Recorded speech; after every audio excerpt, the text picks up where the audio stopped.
sejam bem-vindos a mais um episódio do podcast E a Hoje. Neste episódio vamos falar de que forma a inteligência artificial pode ser uma aliada no employer branding, especialmente no contexto das pequenas e médias empresas. Para isso temos connosco a Bianca Souza, que tem dedicado a sua carreira em investigação académica a esta área. Bianca, antes de mais, seja muito bem-vinda ao nosso podcast. Gostava que te apresentasse e que nos falasses um pouco sobre ti. Olá, José. Começo por agradecer o convite. Pronto, eu sou a Bianca, sou neste momento Employer Brand Lead na Intellis. A Intellis é uma empresa de engenharia de software, que desenvolve aqui software, incluindo inteligência artificial para diferentes clientes a nível mundial. E tenho responsabilidade da marca enquanto marca empregadora em países como Portugal, Espanha e a Colômbia, neste momento.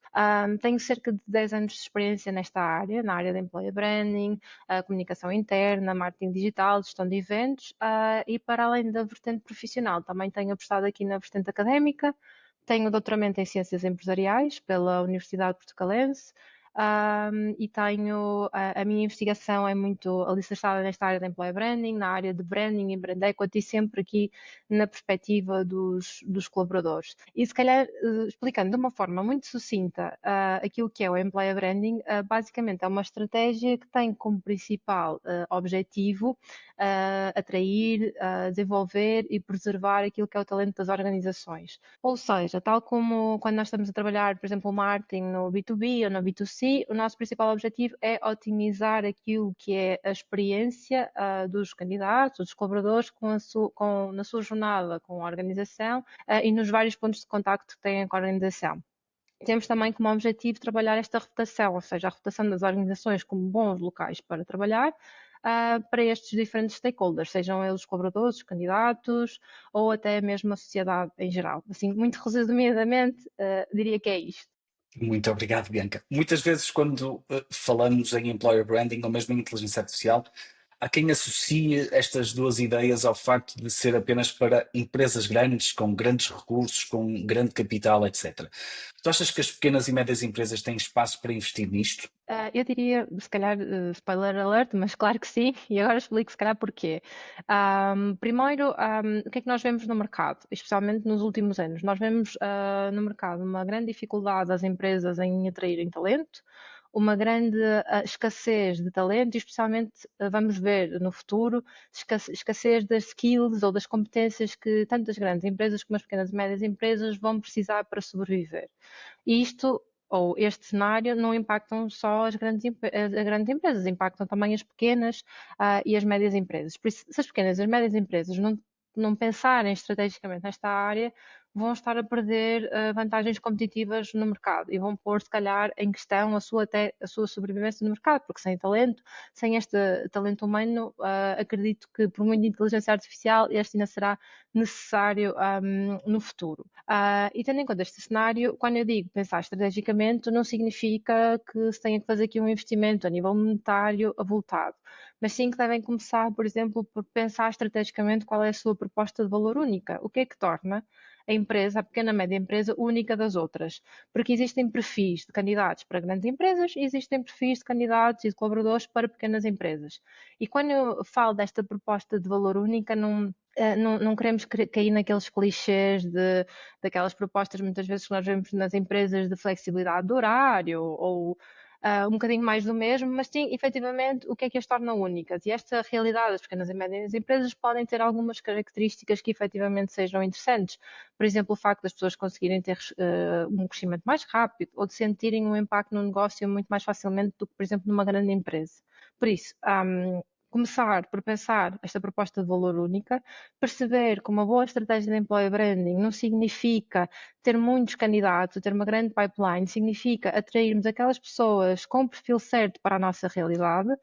E se nós começarmos a pensar estrategicamente nesta área, começarmos a ter ações estratégicas para conseguir estas duas vertentes, eu acredito que as empresas vão conseguir, primeiro, ver reduções de custos a nível de recrutamento, retenção, vão ver mais alinhamento dos perfis que têm na organização com aquilo que são os seus objetivos de negócio e com isso lá está, vão conseguir a tal vantagem competitiva no mercado que será cada vez mais importante.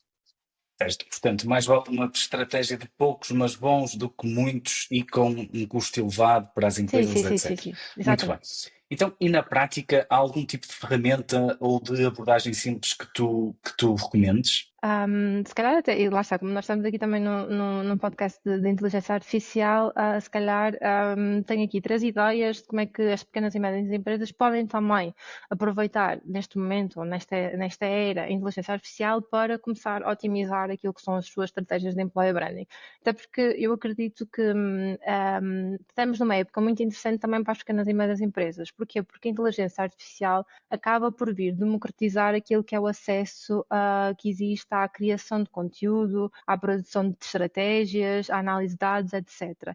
E aquilo que até agora só era fazível para as grandes empresas, que tinham recursos tanto a nível pessoal como a nível financeiro, neste momento, pequenas e médias empresas, mesmo com menos recursos, conseguem dar alguns passos nesta área.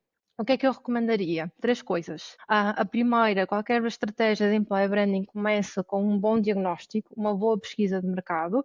Por isso, perderem aqui algum tempo, perder entre aspas, que agora consegue ser muito mais eficaz e muito mais eficiente, em explorar ferramentas de inteligência artificial que permitam fazer esta análise de dados, seja o Claude, seja o ChatGPT, o que quiserem usar. E esta análise de dados será muito interessante para perceberem, lá está, primeiro identificarem a sua proposta de valor único, perceberem o que é que está a acontecer de positivo na organização, o que é que está a acontecer de menos positivo e tem que ser trabalhado, e fazer correlação entre vários indicadores. Especialmente esta área de employer branding tem muitos indicadores, muitas métricas, porque tem as métricas de presença digital, tem as métricas de satisfação dos colaboradores, tem as métricas de recrutamento, tem as métricas de turnover.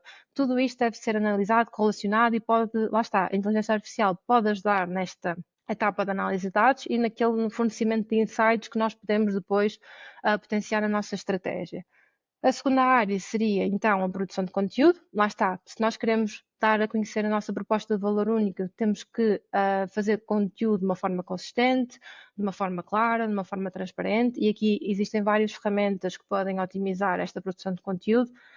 Repito, o ChatGPT, o Claude, mas outras ferramentas, por exemplo, o Jasper, ou então a Eleven Labs, Opus Clip, e aqui estas ferramentas podem ajudar naquilo que é a produção, efetivamente, de conteúdo, seja ele áudio, seja ele na área do copy, seja ele na área do vídeo, o que for necessário para a organização. E por último, tendo em conta a realidade daquilo que é uma pequena e média empresa, que vamos pressupor que não tem muito investimento para fazer distribuição de conteúdo, por exemplo, ter aqui alguns programas de advocacia de colaboradores que também podem ser sustentados por ferramentas de inteligência artificial. E existem já algumas, como a Shield, a Martech, a Sociable, que são ferramentas que ajudam nestes programas de advocacia e têm por trás inteligência artificial. E o que é que significa isto, programas de advocacia? Basicamente é nós conseguirmos fazer com que os nossos colaboradores também partilhem nas suas próprias redes, no seu LinkedIn ou as redes que utilizarem, informação acerca dos produtos, dos serviços ou até da marca enquanto empregadora para a sua rede de contactos. E lá está, conseguirmos multiplicar os conteúdos que nós fazemos e usar as nossas pessoas também como principais embaixadores da marca, mas claramente fazendo isto sempre de uma forma muito responsável e tentando manter sempre aquilo que é a autenticidade e a transparência na comunicação da marca. Certo.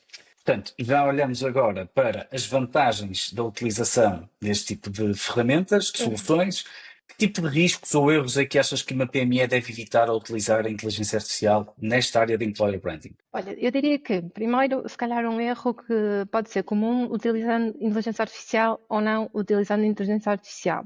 Como eu estava a dizer no início, nós temos a dificuldade que existe no mercado.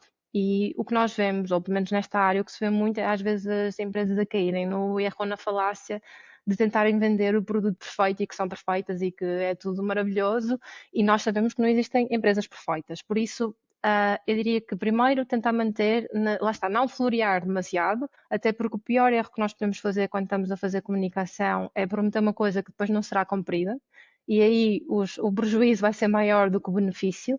Por isso, manter aqui uma comunicação transparente, autêntica, e tudo aquilo que sejam os outputs que sejam gerados pela inteligência artificial, ter sempre um olhar humano. Lá está, primeiro para não florear demasiado e depois porque mesmo nesta área a transparência, o toque humano e a empatia serão os fatores que vão diferenciar as empresas no futuro. Por isso, sim, utilizar a inteligência artificial, sim, conseguirmos automatizar, ser mais eficientes, ser mais eficazes, mas manter a curadoria do nosso lado e manter esta empatia, que são ainda características humanas e que podem fazer a diferença. Ok, portanto, se bem percebi a tua resposta, é manter aqui uma amálgama, uma mescla Uma entre a mescla. inteligência artificial e a inteligência humana, por Uhum, forma a permitir capitalizar ainda mais a inteligência deste tipo de ferramentas. Muito bem. exatamente. Boa. Então, agora na última pergunta, imaginando que alguém nos está a ouvir e é gerente de uma pequena média empresa e pensa, ok, eu gostava de experimentar isto na minha empresa, qual é que seria o primeiro passo que tu recomendarias a esta pessoa para dar, enfim, para utilizar este tipo de solução? Uhum. Olha, se calhar começava por dizer que tanto a área de employer branding como a área de inteligência artificial é uma área que evolui rapidamente e que tem muitas camadas. Por isso, se estamos a começar, eu diria primeiro por partir do elefante às postas, não querermos ir a todas, mas tentarmos identificar, tendo em conta o nosso conhecimento de negócio, e termos muito conhecimento de negócio, aquelas que são as áreas estratégicas e principais, as prioritárias. Até porque uma boa estratégia de employer branding está sempre alicerçada ao negócio e deve sempre sustentar quais são os objetivos do negócio. Por isso, tendo em conta isto, é começar por selecionar qual é a área que eu quero atacar e não ter a vontade de quase ir a tudo porque o barco é muito grande.